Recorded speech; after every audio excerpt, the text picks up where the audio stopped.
Wesley Johnson here courtside, a guy whose summer league cut short a little bit, only one game before that left hamstring tightened up a little bit on you. How are you feeling, and what are you expecting in recovering from that? I'm feeling a lot better, but I'm still kind of frustrated not to be out there playing. But other than that, I'm feeling good. I'm feeling good. Here's a look at Wesley in the one game you did play. How did it feel as far as getting into action again? And obviously it's been a while since you've been on the court, but getting out there against pros for the first time, and you clearly looked comfortable before your hamstring went out. It felt good finally getting back out there competing. You know, it was a long process. You know, you were training and everything by yourself and all that, but it was fun finally getting back out there competing with the guys. What's the one thing that just maybe if you experienced it thus far or just watching that's surprising you about just the guys right now that you're playing against, knowing that you haven't even played against the marquee guys yet in the NBA? I think more so the speed. You know, it's the college game is really slow pace. You know, the half court settings. Now the 24-second shot clock sped up a lot of stuff, so I think it's more so speed and reaction much faster. You know, the other thing that's different for Syracuse guys in particular is, yeah, you can kind of play zone, but you can't really play Syracuse-type zone when you get in the NBA. How are you going to adjust on the defensive end of the floor? I think that's come down to a want-to, just really wanting to stop your man, but really just having a feel on the defensive side. Really, the zone helped me as far as like awareness and really coming on the help side D, so I'm really going to take that aspect and really try to carry it over. Well, what do you think is your best position? Because we were kind of looking at the starting lineup for you all and kind of place you. Is he a 2? Is he going to play 2? Is he going to play some 3?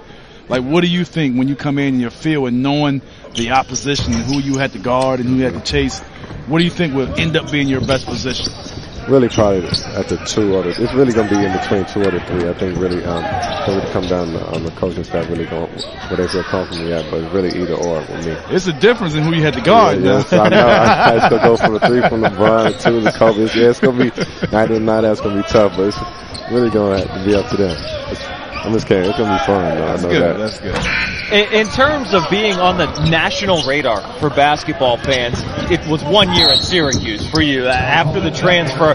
Now you're coming into a situation in Minnesota where you're part of a rebuilding core, and not only just part of it, as a number 4 pick, you're the focus of it. I mean, are you feeling any kind of pressures, any weight on these big shoulders here as being a guy that's expected to help turn this team around? I don't think it's any weight. I think it's more so opportunity for me, and I think the guys that are coming in, I think they made a lot of moves and in the right direction to be a young group coming up to blossom together. So I think it's going to be a weight on all of our shoulders, really just more so a good weight than anything go and learn and everything. So I'm never going to take that into consideration out there and try to win.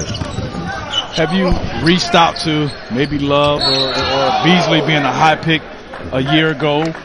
And like you say, Love or maybe, you know, Flynn, who came from Syracuse, also any guys that maybe went through a training camp that can give you some things to look for, something to expect that may help you coming into training camp knowing that it's going to be extremely still an uphill battle for you. Really, I talked to Martell Webster. He told me to take care of your body and stuff to expect and the stuff that you have to deal with.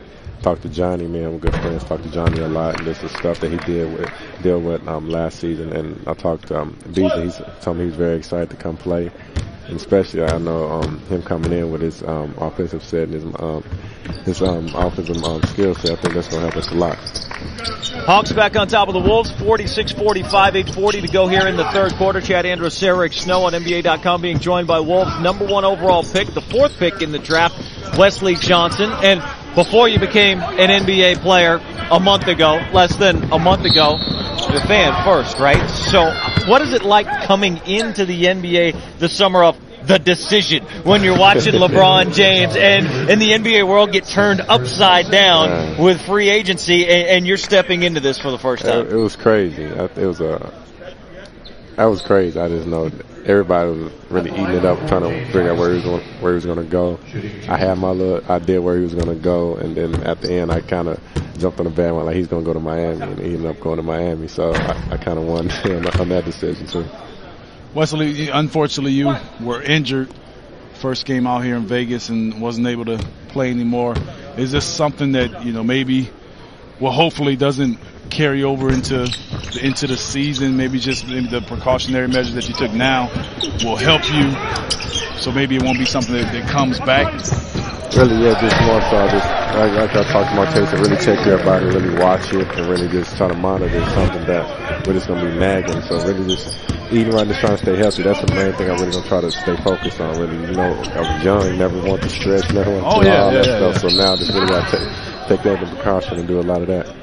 And just checking out the video of the injury, it looked like it was just kind of a freak thing, leaning the wrong way and a little bit of a tweak. And knowing something like that can happen just basically walking up the court, when you start playing 3 games and 4 nights in the NBA, it's a little bit different story when you got to take care of yourself. It definitely take that into consideration. Anything can happen. It just turned around and got the ball, and then it happened. So I really just got to go out there and try to prepare my body. And for those situations, you never know, but it's really try to prepare my body for that.